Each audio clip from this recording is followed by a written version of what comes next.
नमस्कार, आप सुन रहे हैं ये पुस्तक बक ब्लू पर। आप सुन रहे हैं सुशीला टॉक भौरे का उपन्यास नीला आकाश, एपिसोड 7। दुलारी 11वें वर्ष में लग गई थी।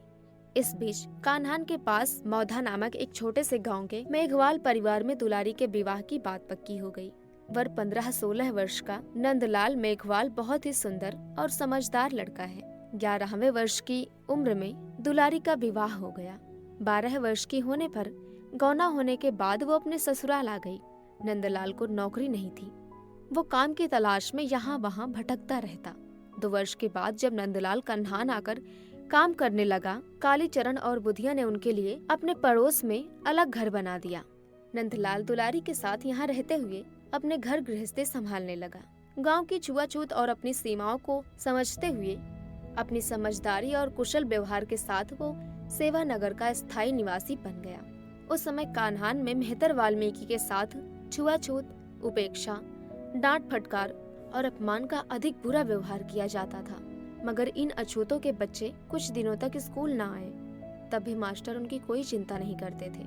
2-4 दिन बाद जब ये बच्चे स्कूल आते, तब कक्षा में जाने से पहले दरवाजे पर ही मास्टर की मारपीट और अपशब्दों का सामना करना पड़ता। ब्राह्मण और बनिया मास्टर इतरा इतरा कर साफ साफ कहते, क्यों आते हो स्कूल, क्या करोगे पढ़कर। उस दिन भीखू जी ने अपनी आंखों से देखा था। कालीचरण चौहान वाल्मीकि का बेटा कैलाश 3री कक्षा में पढ़ता था। वो हफ्ते भर स्कूल नहीं आया। स्कूल आया तब मास्टर जी कक्षा में नहीं थे। वे चुपचाप आकर अपनी जगह पर सबसे पीछे बैठ गया। उस पर नजर पड़ते ही मास्टर ने बाल पकड़कर घसीटते हुए क्लास के बाहर निकाला था। फिर क्या लात घूसों से पिटाई की कि पूछो मत। मास्टर ने कैलाश चौहान का बस्ता बच्चों से कहकर खिड़की से बाहर फेंकवा दिया था। बिकू जी स्कूल के पास नीम के पेड़ के नीचे ऐसे ही खड़े थे। स्कूल के बच्चों के प्रति उनके मन में बहुत अपनापन और आकर्षण है। वे सभी बच्चों को पढ़ते हुए, खेलते हुए बड़े चाव के साथ देखते हैं। उस दिन कैलाश चौहान की पिटाई उनसे देखी नहीं गई। वे तुरंत मास्टर के पास पहुँचे, उनका हाथ पकड़ लिया। मास्टर क्षण भर के लिए आश्चर्यचकित हो गया। भिखू जी का गुस्से से तमतमाया चेहरा देखकर मास्टर ने लड़के को पीटना बंद कर दिया, मगर वो व्यंग और अपमान की बातें लगातार बोलता रहा। साले कंजर मेहतर, मांग बसोर क्यों चले आते हैं पढ़ने? जाओ अपने माँ बाप के साथ सड़कें झाड़ो, कचरा उठाओ, मैला उठाओ, मारे ढोल बजाओ।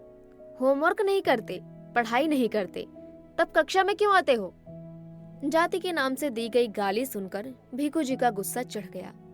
उनका मन हो गया कि अभी इस वक्त इस मास्टर को 2-4 पटकनी देकर पीट दे। उनकी बाहें फड़फड़ाने लगी, हाथ गुस्से से आगे बढ़े, मगर भीखू जी रुक गए। उनका बेटा रामकिशन भी यहाँ पढ़ता है। यदि उन्होंने मास्टर से झगड़ा किया तो इसका दुष्ट परिणाम रामकिशन को भोगना पड़ेगा। बहुत मजबूर होकर भीखू जी ने अपने मन को शांत किया। फिर भी रामकिशन अपने स्कूल के शिक्षकों के प्रहारों से बच नहीं पाया था। कक्षा में जब तब उसकी पिटाई होती ही रहती थी। कैलाश चौहान की गलती क्या थी, भीखू जी को ये नहीं पता चल पाया, मगर उन्होंने देखा था मास्टर के रूल की चोट से कैलाश के हाथ पैर, सिर और पीठ लहूलुहान हो गए थे। लात घूसों की मार से वो दोहरा होकर जमीन पर पड़ा तड़प रहा था। स्कूल के बच्चे दूर से तमाशा देख रहे थे। भीखू जी ने किसी तरह कैलाश को पकड़कर उठाया और सहारा देकर उसके घर तक पहुंचाया। भीखू जी की इस सद्भावना को देखकर वाल्मीकि परिवार ने उसका बहुत आभार माना। इस तरह दोनों परिवारों के बीच प्रेम भाव और अपनापन बढ़ गया। उस दिन से भीखू जी अपने रामकिशन के लिए बहुत चिंतित हो गए। किसी दिन मास्टर रामकिशन को भी ना इस तरह मारे पीटे। वे जानते हैं, अपने बच्चों का पक्ष लेकर मास्टर को कुछ नहीं कहो तो वे सबसे पहले हमारे बच्चों का नाम स्कूल से काट देते हैं। तब हम क्या कर सकते हैं? वे हमारे बच्चों की लाख गलतियां बता सकते हैं। पढ़ाई के लिए उन्हें बच्चों को डांटने मारने का अधिकार है, लेकिन बात सिर्फ इतनी नहीं है। असल बात है उनका जातिवाद, भेदभाव, उनकी बेईमानी।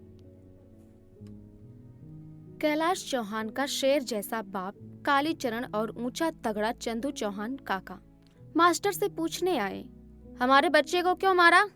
उनके साथ चौहान परिवार के सभी लोग थे। उस समय पंडित मास्टर कालीचरण और चंदू चौहान के गुस्से के इस रूप को देखकर पहली बार बहुत डर गया। वो मिनमिनाते हुए हेड मास्टर के ऑफिस में छिप गया। कालीचरण उसे ऊंची आवाज में गालियां देता रहा।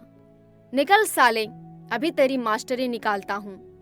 सेठ ऋषभ कुमार जैन, डॉक्टर डिसूजा और मोहन लाल बजाज कन्हान के सम्मानित लोग कन्हान नगर परिषद की कार्यकारी कमेटी के सदस्य हैं। नगर परिषद की प्राइमरी स्कूल की इस घटना की बात उन तक पहुंची। वे सभी स्कूल में आए। उन्होंने पंडित मास्टर और स्कूल के हेड मास्टर को बहुत डांटा। साथ ही कालीचरण और चंदू चौहान को समझाया, अब आपके बच्चों को कभी कोई इस तरह नहीं मारेगा।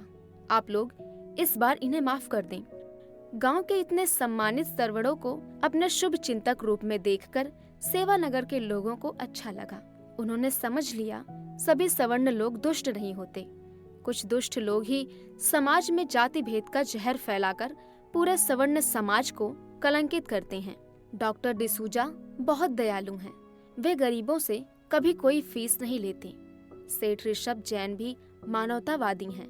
अपने भाषण में वे सबसे यही बातें कहते हैं, मानव मात्र सब एक बराबर हैं। किसी के साथ अन्याय नहीं करना चाहिए, किसी को दुखी नहीं करना चाहिए। मनुष्यों के प्रति सद्भावना ही ईश्वर की पूजा है।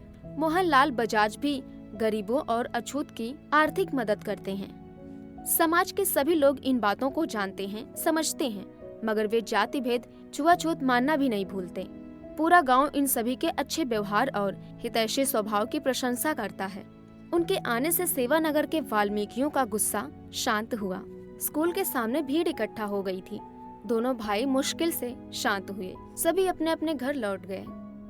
बुधिया हल्दी तेल से बच्चे की चोट को सेंकती रही और मास्टरों को कोसती रही, मगर इसका सबसे बड़ा दुष्ट परिणाम ये हुआ कि उस दिन से कैलाश की स्कूल से पूरी तरह छुट्टी हो गई। उस दिन से उसका स्कूल छूट गया। बिना पढ़ाई के बच्चा अपने जीवन में क्या करेगा, ये बड़ी चिंता की बात है। कैलाश चौहान का भविष्य किस तरह बर्बाद हुआ, ये भीखू जी ने अपनी आंखों से देखा था।